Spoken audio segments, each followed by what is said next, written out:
خير، حندير معاكم اليوم إن شاء الله المسمن المغربي أو الفطيرة المغربية بطريقة سهلة وحتجي معاكم ناجحة من أول مرة بإذن الله تعالى. طبعا خديت الكوب المعياري ديت 3 أكواب ونص دقيق مع كوبين سميد ناعم اللي هو السميدة هو الناعم.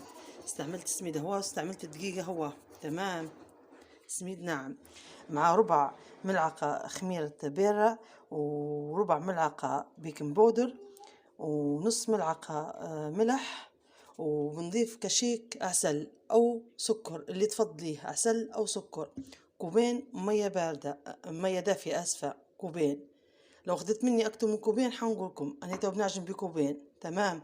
هذه المقادير حتجيكم معاكم ناجحة 100%. نخلط المكونات الجافة كلها مع بعضها ونضيف المية ونعجن بشوي بشوي. طبعا أنا بنديرها في العجانة، واللي ما عندهاش عجانة يعجن حتى على يديه حتنجح معاه بإذن الله.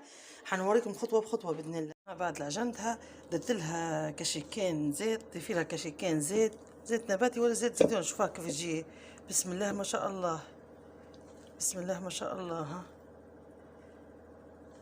بسم الله ما شاء الله. تخليها هيك ترتاح، هي أهم حاجة إنها ترتاح. ديرها كشيكين زيت زي ما قلت لكم، زيتونة ولا زيت نباتي اللي عندك، وتغلفها وتخليها ترتاح. كل ما ترتاح كل ما تجي أحسن، كل ما تقدري تورقاها وتجي جنينة. حنوريها لكم إن شاء الله، وسهلة وحتنجح معاكم من أول خطوة بإذن الله تعالى. مقاديرها سهلة وهي سهلة بإذن الله، في رعاية الله. بعد اللي خليتها ارتاحت نص ساعة في العجانة، بعدين درتها هيك قرصها بالحجم اللي انت تبيه هيك، وغطاها بنايلو او اي حاجة، المهم غطاها بالطريقة هي تقرصها. وخليتها هيك توا لها قريب تلت ساعة بالطريقة هي. كل ما ترتاح كل ما تجي العجينة ناجحة.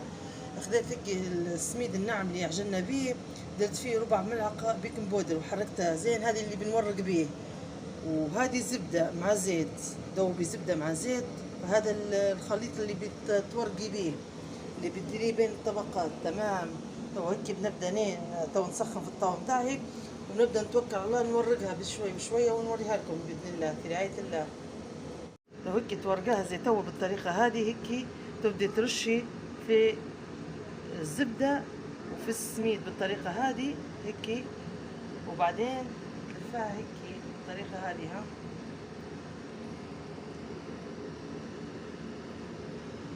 تلفي وترشي بشوي بشوي السميد وتخليها ترتاح حتى هيك تبي مرحلة هي ترتاح. ها خليهم ترتاح وبعدين نحلهم ونبدأ نطيب. الفطيرة النهائي جتني بسم الله ما شاء الله. شوف التوريق جي بسم الله ما شاء الله مرقة، غير اني نصور بيد وحدها خفيفة تجي بسم الله ما شاء الله. كيف كملتها بسم الله ما شاء الله